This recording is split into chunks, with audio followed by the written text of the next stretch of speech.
All together, ठीक है। Means go A1, मतलब let's grow together and ride into the future. Clear? अब ये लोगों में फोटो क्यों लगाया, किसका फोटो है? आपका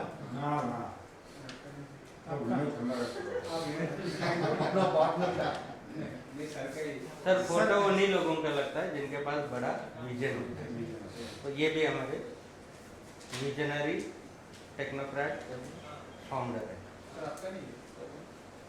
हाँ, ये हमारे विजनरी टेक्नोक्रेट फाउंडर है, इसलिए उनका फोटो लगा है। मैं अलग हूँ, ठीक है, वो अलग है।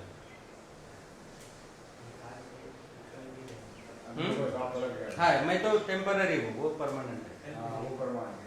वो कल भी रहेंगे, ठीक है, वो 100 साल के लिए। इसलिए अपना दुकान में किधर भी देखिए या फोटो लेना चाहिए। हाँ, वो स्टाम्प ठीक है। हाँ, अब मेन काम क्या है हमारा? एजुकेशन, इनोवेशन एंड एक्सेलरेशन, 3 ही काम हम करेंगे। मेन रोल क्या है? इलेक्ट्रिक व्हीकल इंडस्ट्री के लिए 360 डिग्री सॉल्यूशन प्रोवाइड करना। इलेक्ट्रिक व्हीकल इंडस्ट्री के लिए 360 डिग्री सॉल्यूशन प्रोवाइड करना। गोगो A1 के नाम से कभी कोई गाड़ी मार्केट में नहीं आएगी। गोगो A1 के ब्रांड से मार्केट में कभी कोई गाड़ी नहीं आएगी। क्लियर?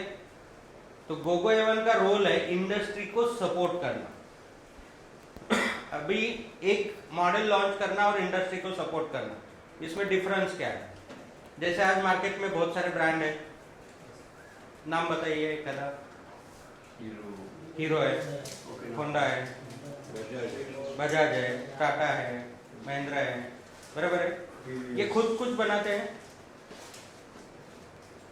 खुद कुछ बनाते हैं? नहीं। तो ये OEM है, इनको क्या कहा जाता है? Original equipment manufacturer.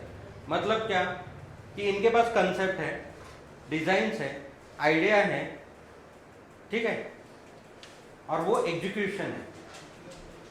वो उस चीज का उनके आइडिया के हिसाब से उनके डिजाइन के पार्ट्स बाकी वेंडर्स को देते हैं, वेंडर से पार्ट बनवा के लेते हैं, असेंबल करते हैं, मार्केट की रिस्पॉन्सिबिलिटी इनकी है। क्लियर? तो इनको क्या कहा जाता है? OEM। दूसरा एक वर्ड आता है ODM। ODM मतलब ओरिजिनल डिजाइन मैन्युफैक्चरर, जिनका आइडिया से, डिजाइन से लेके स्क्रैच से नया करना, स्क्रैच से नया करना। OEM और ODM में डिफरेंस क्या है? OEM जो है तो वो जो दुनिया में चल रहा है, मतलब आप टाटा के मॉडल देखो, महिंद्रा के मॉडल देखो, कहीं ना कहीं दूसरी जगह पे भी है, तो वो सिमिलर प्लेटफॉर्म पे काम करते हैं। ODM में क्या होता है कि उन्होंने कुछ अलग ही सोचा, कुछ अलग जो है नहीं दुनिया में वैसा, ऐसा सोच के उसका डिजाइन, उसका इन्वेंशन करके, डिजाइन करके उसको मार्केट में लाया। Original design manufacture. आज जितने मॉडल्स है कहीं ना कहीं डिजाइन सिमिलर है ना, बराबर है ना। महिंद्रा के मॉडल देखोगे तो फॉरेन में कहीं ना कहीं पे मिलेंगे, टाटा के मॉडल देखोगे तो कहीं ना कहीं पे है, उन्होंने थोड़ा बहुत चेंज किया। नैनो OEM है, ODM है? नैनो ODM है, क्योंकि ये क्रिएशन पूरा उनका है। क्लियर? तो ODM लेवल पे भी और कुछ सर्विसेज बढ़ जाती है। तो हमारा काम है 360 डिग्री सॉल्यूशंस प्रोवाइड करना इलेक्ट्रिक व्हीकल इंडस्ट्री के लिए, पूरी इंडस्ट्री के लिए। अब जैसे फिएट देखो, ग्रीव्स देखो, तो ये कंपनी क्या है? उनका अपना एक प्रोडक्ट है। फिएट मॉडल्स में सक्सेसफुल है क्या? नहीं, इंजन बट इंजन में सक्सेसफुल है। फिएट का इंजन बहुत सारे कंपनियों के गाड़ी में लगता है। तो फिएट का जितना इंजन का बिजनेस है, ग्रीव्स का जितना इंजन का बिजनेस है, तो फिएट का इंजन मारुति में भी लगता है, फिएट का इंजन टाटा में भी लगता है, फिएट का engine Mahindra number of companies में लगता है, बराबर है। अब बिजनेस टाटा का जितना है उसमें का कुछ परसेंट शेयर फिएट को है, इंजन तो उनका आ रहा है ना, तो टाटा की जितनी गाड़ियां बिकेगी उसमें शेयर आ गया, बराबर है, एक पार्ट लग गया। ऐसे नंबर ऑफ मैन्युफैक्चरर्स की जितनी गाड़ियां बिकेगी सब में वो पार्ट लग गया। 3 व्हीलर में कितने इंजन है मार्केट में? पियाजो का समझो, नहीं पियाजो में भी बहुत सारे मॉडल में ग्रीव्स का इंजन है। हाँ, ग्रीव्स एंड बजाज में उनका खुद का इंजन है और बाकी सब लोग ग्रीव्स का इंजन लेके यूज कर रहे हैं, ठीक है। तो ग्रीव्स का जो इंजन का बिजनेस है मल्टीपल जगह से आ रहा है, तो जिसका जो एक्सपर्टाइज है उन्होंने एक्सपर्टाइज किसमें किया? इंजन में किया, तो इंजन का बिजनेस उनका सब लोगों के लिए हो। अब इंजन में कॉम्पिटिटर समझा जाता है क्या? नहीं, गाड़ी में कॉम्पिटिटर है, इंजन में सबका बराबर है। मतलब जब आपका व्हीकल पे ब्रांड लग जाएगा तो दुनिया आपको कॉम्पिटिटर समझना शुरू करेगी, और गोगो एवन किसी का कॉम्पिटिटर नहीं बनना चाहता। गोगो एवन किसी का कॉम्पिटिटर नहीं बनना चाहता। तो एक ही टारगेट क्या है? गाड़ी कोई भी हो, ब्रांड कोई भी हो, मोटर गोगो एवन का लगना चाहिए, ड्राइव ट्रेन गोगो एवन का लगना चाहिए, बराबर है। अब अपॉर्चुनिटी क्या है? ऑटोमोटिव इंडस्ट्री में अभी लिमिटेड प्लेयर्स थे, सिलेक्टेड लोग, बड़ी कंपनियां काम करती थी। अब क्या होगा? थाउजेंड्स ऑफ कंपनीज आएगी, थाउजेंड्स ऑफ ब्रांड्स होंगे, क्योंकि ईवी में काम करना आसान है। तो थाउजेंड्स ऑफ ब्रांड आएंगे तो उनके लिए ड्राइव ट्रेन का बिजनेस बहुत बड़ा है। समझ में आ रहा है? हेलो। तो इसीलिए फोकस हमारा कहां पे है? एज ए सपोर्टर काम करना। क्लियर? एज ए सपोर्टर काम करना। अब कन्वर्जन सेंटर वाले कितने, पिन कोड वाले कितने लोग हैं? नहीं, हाँ आ गए, बट स्पेशली, ठीक है, 2 4 5 6 7, ठीक है। तो मैं पहले कन्वर्जन सेंटर से स्टार्ट करता हूँ, या पहले मास्टर फ्रेंचाइजी का बताऊँ? हम लोग भी है ना, हाँ है, बट पहले मास्टर फ्रेंचाइजी का बताता हूँ, फिर उसमें कन्वर्जन सेंटर का बाय डिफॉल्ट आ जाएगा। क्लियर? तो पूरा ओवरऑल ले, ठीक है।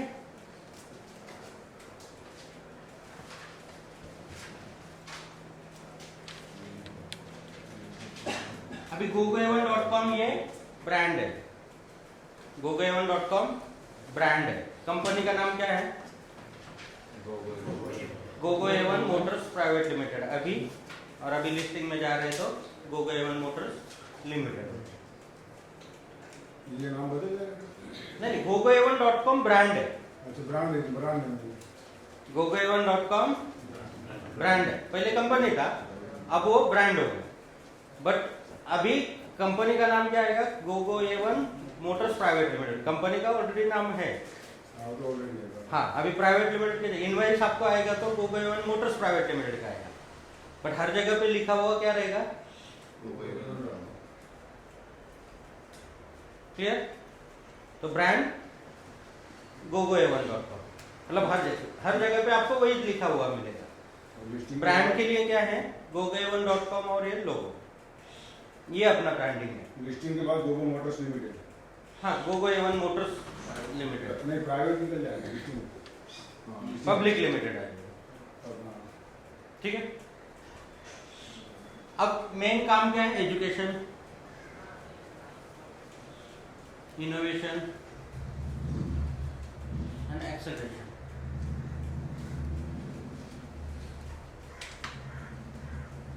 अब एजुकेशन में क्यों? पहली बात, मेरा प्रैक्टिस या फिर जो पैशन या फिर जो एक्सपीरियंस, एक्सपर्टाइज किस पे है? एजुकेशन, ट्रेनिंग्स में, लाइफ कोचिंग, बिजनेस कोचिंग, किस पे है? तो ये यूनिकनेस हमारे पास है। इलेक्ट्रिक व्हीकल में काम करने वाले आज तक जितने लोग आपने देखे, तो इस तरीके से कोई कर रहा है एजुकेशन? एजुकेशन कोई दे रहा है? नहीं दे रहा। ठीक है, तो एजुकेशन में बहुत बड़ा स्कोप है। बहुत बड़ा स्कोप दो लेवल पे है। मतलब पहला स्कोप है कि आज जनरल मार्केट में जो जो लोग इलेक्ट्रिक व्हीकल में काम करना चाहते हैं उन सबको एजुकेशन की जरूरत है। छोटा हो, रिपेयरिंग शॉप खोलना हो या फिर उनको मैन्युफैक्चरिंग करना हो या उनको कुछ भी करना हो, एजुकेशन तो लगेगा। टेक्निकल चीजें तो अंडरस्टैंड करनी होगी।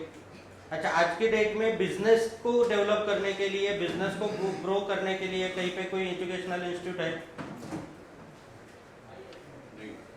कि जहाँ पे एडमिशन लेके हम 1 महीना, 2 महीना, 6 महीना, 1 साल जा सकते हैं और बिजनेसमैन बन के आ सकते हैं? है कहीं पे ऐसा इंडिया में? इलेक्ट्रिक व्हीकल का नहीं, नहीं, दूसरा भी स्पेशली बिजनेस, MBA वगैरह होता है जनरल पब्लिक के लिए, फॉर्मल एजुकेशन को छोड़ के जनरल पब्लिक के लिए कहीं पे है क्या? नहीं है। मतलब ये मार्केट पूरा ब्लैंक है। अपने पास यूनिकनेस है, ठीक है, एक्सपीरियंस है, एक्सपर्टाइज है। तो स्पेशली इलेक्ट्रिक व्हीकल इंडस्ट्री के बिजनेस जो करना चाहते हैं, इलेक्ट्रिक व्हीकल रिलेटेड जो बिजनेस करना चाहते हैं, तो हमने फोकस क्या किया? एक ही इस पे किया कि इलेक्ट्रिक व्हीकल्स। ठीक है, अब इलेक्ट्रिक व्हीकल्स में जो भी टेक्निकल नॉलेज है या फिर जो भी बिजनेस नॉलेज है, एजुकेशन कौन सा देते हैं? Technical knowledge and business knowledge. ठीक है, दोनों का इलेक्ट्रिक व्हीकल में जो लोग काम करना चाहते हैं उनके लिए ट्रेनिंग प्रोग्राम्स है, एजुकेशन है। अब मास्टर फ्रेंचाइजी जो बनता है ना, मास्टर फ्रेंचाइजी के लिए ये तीनों रोल इनेबल्ड है। एक मास्टर फ्रेंचाइजी मतलब एक आरटीओ का एरिया उनको मिलता है, उस आरटीओ के एरिया में ये तीनों चीजें, मतलब गोगो A1 का एक smaller version master franchise. Gogo A1 के जितने बिजनेस है, कितने बिजनेस है? 3, इनोवेशन, एक्सेलरेशन। एक्सेलरेशन। ये तीनों का स्मॉलर वर्जन कौन है? Master franchise. gogoa1.com अगर इंडिया के लिए काम कर रहा है तो आप उस आरटीओ का काम आप संभाल रहे हैं। मतलब आप क्या है? उस एरिया के ऑपरेटिंग पार्टनर है। आप क्या है? ऑपरेटिंग पार्टनर है। पूरा उस एरिया का बिजनेस आप हैंडल कर रहे हैं, ऑपरेट कर रहे हैं। आप ब्रांड ओनर है क्या? पार्टनर है ना, मतलब ब्रांड ओनर। हाँ, ठीक है, बट आप उस ब्रांड के, अब ब्रांड क्यों गोगो A1 के साथ में क्यों काम करना है? आज अगर आपने डिसाइड किया आज कि चलो आज हम भी गोगो A1 जैसा काम करते हैं, तो क्या क्या लगेगा? नया शुरू करते हैं, चलो ब्रांड नेम चाहिए सबको, परमिशन से और नॉलेज चाहिए, R&D करना पड़ता है। बराबर है। तो वो R&D लगेगा, वो नॉलेज लगेगा, एक्सपीरियंस लगेगा, एक्सपेरिमेंट उतने किए हुए होने चाहिए, ब्रांड नेम का जमाना पड़ेगा, ब्रांड का गुडविल लगेगा, लोगों को पता होने में टाइम लगेगा। बराबर है। तो ये सब चीजें आपको बिल्ड करनी होगी। जब बिल्ड करनी है, हमें 10 साल लगे तो आपको एटलीस्ट 5 साल तो लगेंगे। लगेंगे या नहीं? अगर हमें 10 साल लगे तो आप हमसे और एक्सपर्ट हो तो 5 साल तो कम से कम लगेंगे ही ना इस लेवल पे, मतलब इतना एस्टेब्लिशमेंट करने के लिए। ठीक है। दूसरी बात, आज इंडस्ट्री में कोई सपोर्ट करने के लिए तैयार है क्या? कोई कंपनी आज तक आपको मिली ऐसे कि भाई पैसा लेने का आदमी है। हाँ, करने का है। कोई शोरूम वाला, कोई कंपनी वाला, कोई इंपोर्टर, कोई जिनका ब्रांड है, उनके पास आप गए, सर थोड़ा मुझे भी टेक्निकल सिखाओ ना, मिलेगा? थोड़ा आपका बिजनेस मुझे भी सिखाओ ना, आप कैसे पैसे कमाते जरा हमें भी बताओ ना। कोई नहीं बताने वाला। सपोर्ट है, सपोर्ट आपका सपोर्ट है सर। हाँ, मतलब मार्केट में दूसरा नहीं मिलेगा। मतलब आपने खुद अगर डिसाइड किया कि ऐसा करना भी है तो सपोर्टर कोई नहीं रहेगा, आपको खुद के बलबूते पर करना। समझ में आ रहा है? तो अब क्या हुआ, जो आज तक का गोगो एवन का गुडविल है, एस्टेब्लिशमेंट है, इन्वेंशंस है, अप्रूवल्स है, जो भी एक्सपीरियंस है, जो भी कॉन्टैक्ट्स है, सब कुछ है, ये सब कुछ आप इनकैश कर सकते हैं आपके एरिया के लिए। आपको अलग से कुछ होने की जरूरत नहीं है। आपने शॉप ओपन किया, बोर्ड लगा दिया, उस दिन से आप ऑन बोर्ड हो गए। ठीक है। अभी डेली का इंक्वायरी का कॉल का फ्लो 500-600 कॉल्स है पर डे का हमारा, बट अभी ठीक से फ्रेंचाइजी अभी तक सेटल नहीं हुए। नहीं तो क्या ये 600 कॉल्स हम लोग 6 फ्रेंचाइजी में डिस्ट्रीब्यूट नहीं कर सकते? कर सकते हैं कि नहीं? आज मुंबई से मटेरियल चेन्नई भेजने से, अगर चेन्नई में ही सब सिस्टमेटिक अवेलेबल है, सब पूरा सिस्टम है, तो चेन्नई के कॉल इधर से हमें अटेंड करने की या उनको यहाँ से मटेरियल देने की जरूरत है क्या? नहीं ना, सीधा हम क्या करेंगे, सर ये इधर ही है, आप वहीं पे जाओ। आज आते ही नहीं लोग आपके पास। मुंबई फोन किया तो उधर से नंबर दिया इसलिए आ गए। पुणे में आते हैं या नहीं? बहुत सारे आपके पास आते हैं या नहीं?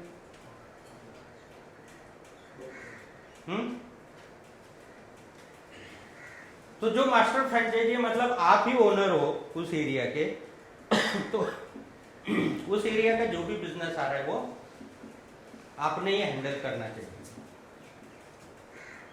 समझ में आ रहा है? अब एजुकेशन में क्या क्या बिजनेस है, तो जनरल मार्केट के लिए कोर्सेस है। अब ये तीनों चीजें ध्यान से समझ लो। एजुकेशन है मतलब मास्टर फ्रेंचाइजी है तो उनके पास ट्रेनिंग सेंटर होना ही चाहिए कंपल्सरी। ट्रेनिंग देने के लिए, टेक्निकल ट्रेनिंग के लिए आपके पास वर्कशॉप है, बराबर है, बट उनको थेरेटिकल समझाना है या ये करना है तो उसके लिए प्रोविजन है क्या? तो वो तैयार करनी होगी। ठीक है। उसके लिए आपको ट्रेनिंग सेंटर तैयार करना हो। जैसे हम यहाँ पे बैठ के डिस्कस कर रहे हैं तो ऐसे 10 लोग 20 लोग आपके पास आएंगे। मतलब मार्केट में पोटेंशियल कितना है देखो, हर इंसान को। आज कितने लोग इलेक्ट्रिक व्हीकल में काम करने के लिए इंटरेस्टेड है? काफी लोग। क्यों है? अपॉर्चुनिटी यहाँ पे। बाकी इंडस्ट्री आज जॉब बहुत सारे लोगों के जा रहे हैं, बराबर है ना? तो वो लोग क्या कर रहे हैं? बिजनेसेस ढूंढ रहे हैं, फ्यूचरिस्टिक बिजनेस करना है, नॉलेज नहीं है, कुछ पता नहीं है, तो उनको ट्रेनिंग की जरूरत है। स्टूडेंट्स बाहर निकल रहे हैं, आज इतनी सारे ब्रांड्स, इतनी कंपनियां, आज उनको स्टाफ चाहिए नहीं चाहिए? कहीं पे है ट्रेंड स्टाफ, ईवी का सर्टिफाइड स्टाफ, अगर मिलेगा तो क्या वो लोग एक्सेप्ट नहीं करेंगे? करेंगे या नहीं? आज ओला को सर्विस देनी है तो ओला को सर्विस के लिए तो उतने लोग तो लगेंगे ही ना, तो वो लोग कहां से आएंगे? कौन ट्रेन करेगा? तो ये कितना काउंट है? तो ये काउंट को ट्रेन करने का जिम्मेदारी हम उठा सकते हैं। समझ में आ रहा है? तो जॉब रेडी करने वाले कितने टाइप के लोग आएंगे आपके पास? 3 टाइप के। एक तो आएगा जिनको जॉब करना है ईवी में, वो लोग आ गए। दूसरे आएंगे जिनको टेक्निकल नॉलेज लेना है, इंटरेस्ट है, कुछ प्रोजेक्ट करना है, मेरे दिमाग में ऐसा आइडिया है बट वो क्या वोल्टेज और क्या करंट और वो नहीं समझ में आता है मुझे, तो मुझे ये सीखना है और मेरा प्रोजेक्ट मुझे बनाना है। मेरे दिमाग में है बहुत सालों से कि कुछ ऐसी गाड़ी बनाओ और खुद बनाओ, बट उसका टेक्निकल नॉलेज नहीं है, वो लोग आपके पास आएंगे। और तीसरे जिनको बिजनेस करना है वो लोग आएंगे। कितने टाइप के लोग आएंगे?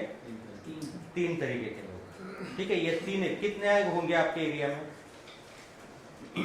जिनको बिजनेस करना है, जिनको प्रोजेक्ट करना है और जिनको जॉब करना है। काफी है? ठीक है, खाली हमें प्रॉपरली प्रमोट करने की जरूरत है। उन तक मैसेज नहीं पहुंच रहा है, हम दे रहे बट मैसेज नहीं पहुंच रहा। अब तक हमें भी क्लियर नहीं था कि हम क्या क्या कर रहे हैं और कितना कर रहे हैं। अब जैसे जैसे हमें क्लियर हो गया वैसे वैसे उसका इंप्लीमेंटेशन इमीडिएटली स्टार्ट हो गया। तो अभी 3 ही सेगमेंट पे बात कर रहे हैं हम लोग, एजुकेशन, इनोवेशन, एक्सेलरेशन। अब अगले 100 साल आप कभी भी पूछोगे तो यही सुनेंगे। क्लियर? तो ये ट्रेनिंग सेंटर में अभी कितने कोर्सेज है अपने पास? एक 2 डेज का कन्वर्जन एंड सर्विस का ट्रेनिंग, ठीक है, उसका एग्जांपल लेते हैं। फिर हम लोग मिलके और कौन से कोर्सेज डिजाइन करने हैं वो आप बता देना, वैसे हम लोग डिजाइन कर सकते हैं, ठीक है। अब ये ट्रेनिंग सेंटर में 2 डेज वाला कोर्स चलेगा या नहीं, उसके लिए आपके पास वर्कशॉप ऑलरेडी है, बराबर है। थ्योरेटिकल जो पार्ट है उतना लेने के लिए आपको ट्रेनिंग सेंटर चाहिए, या नहीं भी रहेगा तो आप वहीं पे वर्कशॉप में इमीडिएटली स्टार्ट कर सकते हैं। अभी अगर जगह छोटी है या तुरंत नहीं उतना इन्वेस्ट करना है आपको, तो इमीडिएटली वर्कशॉप में स्टार्ट कर सकते हैं, ठीक है। अब ये प्रोग्राम मुंबई में रेगुलर हो रहा है। अच्छा, आज अभी तक अगर आपका वर्कशॉप स्टार्ट नहीं हुआ है तो आप लोगों को मुंबई भेज सकते हैं या नहीं? भेज सकते हैं ना, बट अभी तक हमारे दिमाग में आया ही नहीं है कि अरे यहाँ से भी पैसा कमाया जा सकता है, ये भी अपॉर्चुनिटी है। हम सिर्फ किसके पीछे लगे? कन्वर्जन, आरटीओ ऐप, आरटीओ का लाइसेंस, बराबर है, आरटीओ के चक्कर। वो प्रोसेस है, वो होते रहेगा। जो अपने कंट्रोल में वो हमने करके रखा है, अभी जो गवर्नमेंट के कंट्रोल में, आरटीओ के कंट्रोल में, उसमें टाइम आगे पीछे हो सकता है, बराबर है। उसमें आप कितना डेडिकेशन से पीछे लग रहे हैं।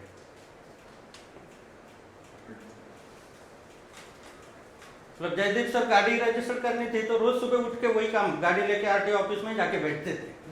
कितने दिन जाके बैठे? 2 महीने। कितने दिन? रोज कुछ काम नहीं, रोज उठने का, नहाने का, गाड़ी निकालने का, आरटीओ ऑफिस में जाके सर गाड़ी रजिस्टर कर। फिर वो एक एक बता, ये लेके आओ, ये लेके आओ, ये लेके आओ, ये लेके आओ, ये लेके आओ, सब लाए, फिर भी नहीं कर रहे। तो लास्ट में झगड़ा भी किया, क्यों नहीं कर रहे? फिर वो बोलता है कि आवाज कम, मेरे सामने आवाज नहीं, मैं ये करूंगा, मैं वो